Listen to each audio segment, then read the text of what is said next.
maka kita akan menyesal dan akan ada saatnya kita mengatakan, Rabbana akhrijna na'mal shalihan, ya Allah, kembalikan kami ke dunia ya Allah, na'mal shalihan, kami akan beramal soleh ya Allah. Ada pepatah Arab mengatakan, al-lisan saghirul jirmi kasyirul jurmi. Lisan itu kecil bentuknya, akan tetapi besar dampaknya. Di dalam Al-Quran Allah Subhanahu wa ta'ala juga berfirman, walisanan wa safatain wa hadainahun najdain. Lidah dan dua buah bibir, di dalamnya terdapat dua jalan. Artinya apa? Marilah kita mempergunakan lisan kita, marilah kita mempergunakan lidah kita dengan sebaik-baiknya. Untuk hal-hal yang bermanfaat, jangan kita gunakan lisan itu untuk menyakiti seseorang. Maka dari itu pandai-pandai kita memanfaatkan lisan, mengendalikan lisan, mengaplikasikan lisan. Apabila kita tidak mau disakiti orang, jangan pernah sakiti orang dengan lisanmu. Kadang hari ini banyak di antara kita mintanya dihargai orang, mintanya dimuliakan orang, tapi tidak bisa menghargai dan memuliakan orang. Bahkan ada kita ketahui sebuah kisah yang kita katakanlah dulu penjual es teh, dihina, dicaci di muka umum.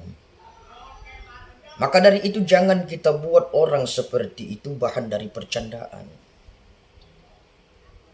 Kadang orang yang miskin, orang yang posisinya berada di bawah kita, kadangkala dia tak minta harta kita, akan tetapi dia ingin dihargai dan diperlakukan dengan baik.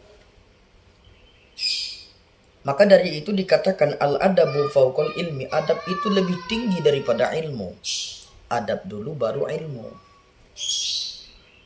Maka hari ini kita kita kelebihan orang yang pintar, kekurangan orang yang benar.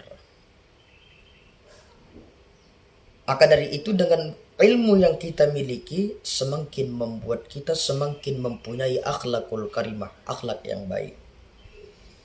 Karena Nabi Muhammad sallallahu alaihi wasallam saja diutus ke permukaan bumi ini untuk menyempurnakan akhlak manusia. Maka dari itu berperilakulah yang baik, berbicaralah yang baik, berbicaralah yang mempunyai akhlak. Maka kata Syekh Abdul Qadir Jailani,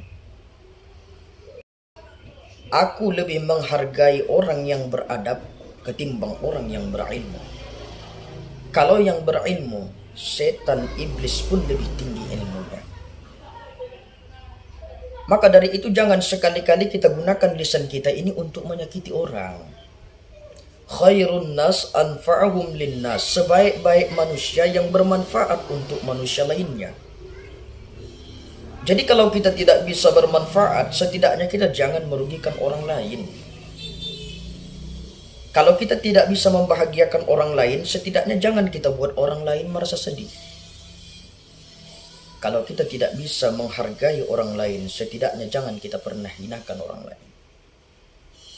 Maka hari ini berapa banyak di antara kita yang salah dalam mengendalikan, memanfaatkan lisannya dengan sebaik-baik. Jangan mentang-mentang engkau punya jabatan. Jangan mentang-mentang engkau punya kedudukan. Orang yang di bawahmu engkau perlakukan dengan seenak-enaknya. Suatu saat engkau akan mempertanggungjawabkan segala amal dan perbuatan yang pernah engkau lakukan. Bisa kita lihat, ada sebuah kisah yang memang penjual es teh dihina, dicaci dan dimaki di depan orang.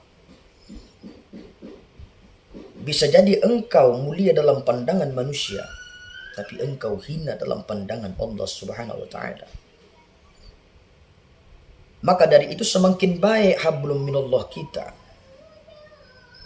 semakin baik hablum minallah, semakin baikkan jugalah hablum minannas. Maka kebanyakan kita dari hari ini Kebanyakan di antara kita yang terjadi saat ini, hablum minallahnya baik, tapi hablum minan nasnya ini yang bermasalah. Berbuat baik itu harus kita berbuat baik. Merasa paling baik jangan. Berbuat pintar harus, tapi merasa paling pintar jangan. Artinya apa? Perlakukanlah orang dengan sebaik-baiknya. Jika engkau ingin mau dihargai orang, maka hargai orang terlebih dahulu.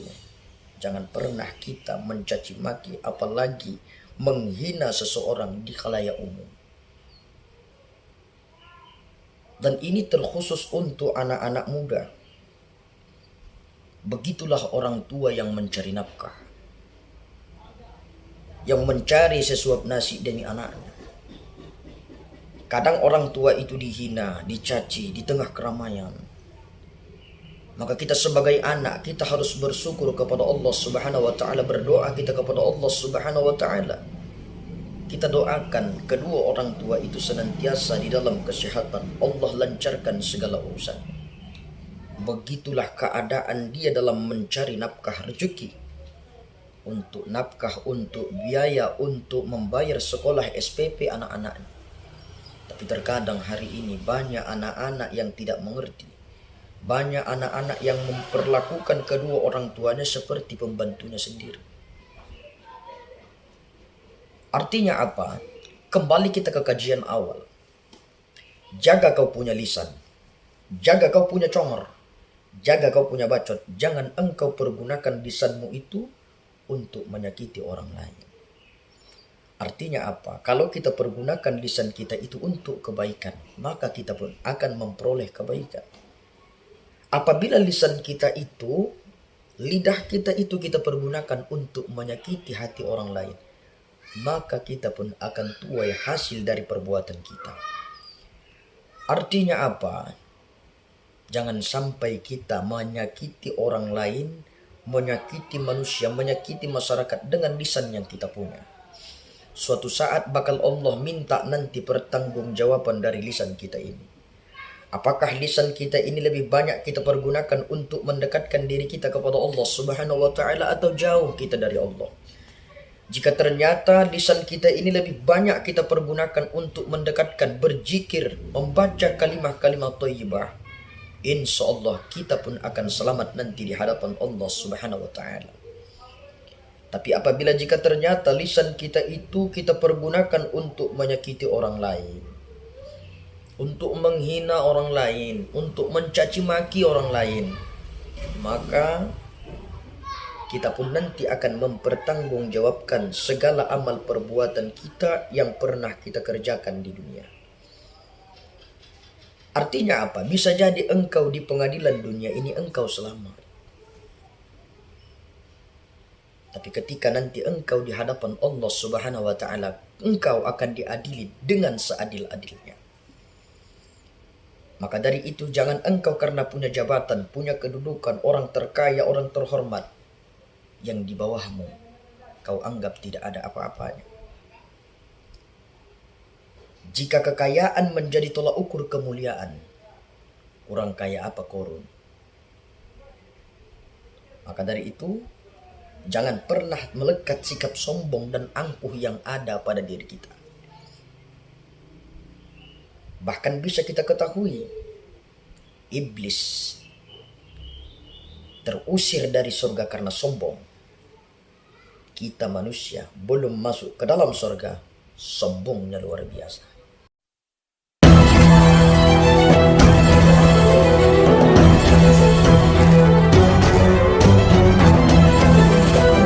Maka kita akan menyesal dan akan ada saatnya kita mengatakan, Rabbana akhrijna na'mal shalihan. Ya Allah, kembalikan kami ke dunia ya Allah, na'mal shalihan.